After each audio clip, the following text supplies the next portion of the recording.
So in chapter 23, we're looking at the Northern Renaissance in the 16th century. Matthias Grunewald Eisenheim altarpiece is a multi-panel folding altarpiece. Matthias Grunewald is known mainly for this expressionism.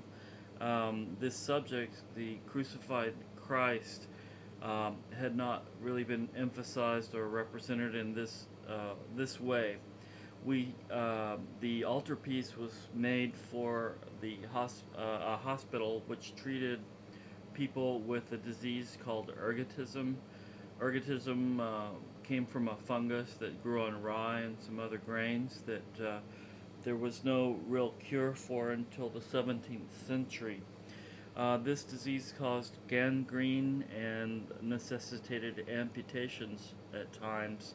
And if you'll notice in the predella in the lower part, um, depicting the lamentation of Christ, the sliding panels do actually amputate the limbs of Christ. And along the center seam where the panels fold away, you see that the right arm of Christ would be amputated. This is based on the visions of the mystic Saint Bridget, who believed that she witnessed the actual crucifixion through a vision, as well as we talked about her before with Hugo van der Goes' Portinari altarpiece, where he showed the Christ child on the ground after the Nativity.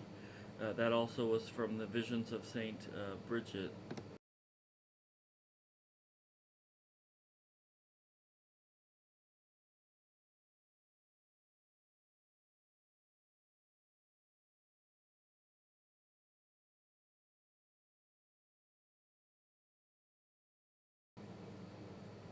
So you can see the flesh of Christ looks greenish and bears many wounds. Um, it also has this resemblance to someone dying with this disease of ergotism who were treated in this hospital.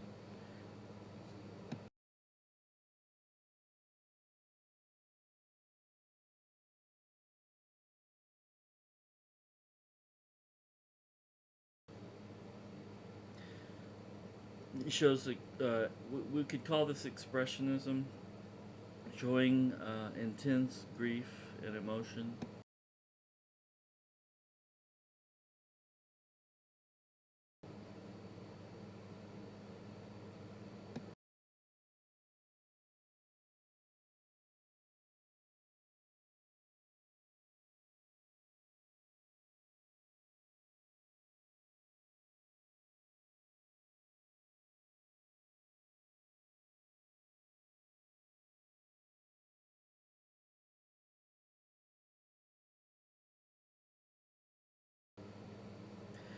He also showed all of the sort of gory details of Saint Bridget's vision. She talked about rigor mortis and the blood flowing and the blood collecting in the mouth of Christ after the death, and as well as a kind of a spasming in the hands.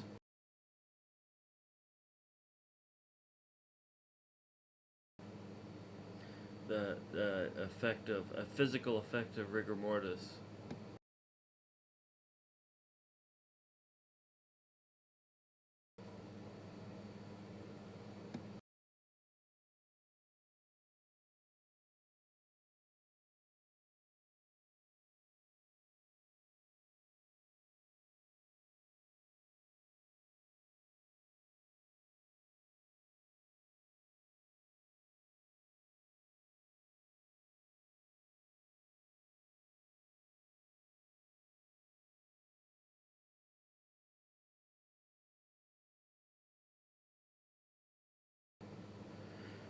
When the panel is opened, though, you see Christ in majesty on the right, resurrected in an aureole, a blast of circular field of light as he is risen.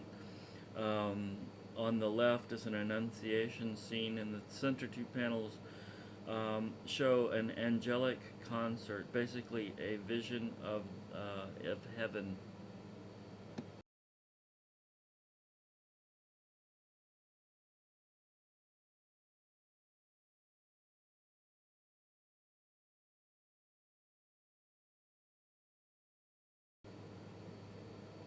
in Lamentation in the predella. Then you can see the greenish tinge in the skin, the many wounds, and the amputation, so to speak, of the lower limbs.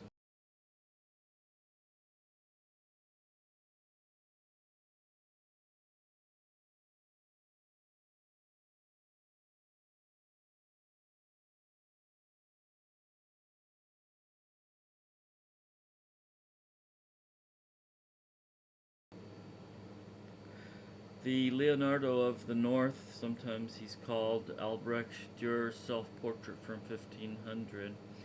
He was trained as a goldsmith by his father, though he was apprenticed and learned to be a painter.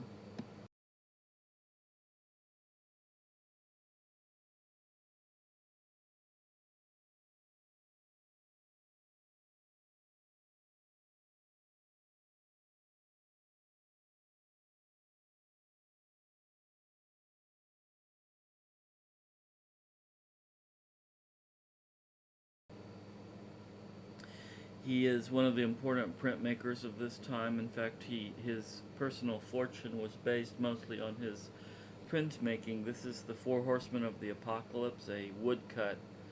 Of course, woodcut is produced in an end grain block. This is a block of wood from the heart of a tree, such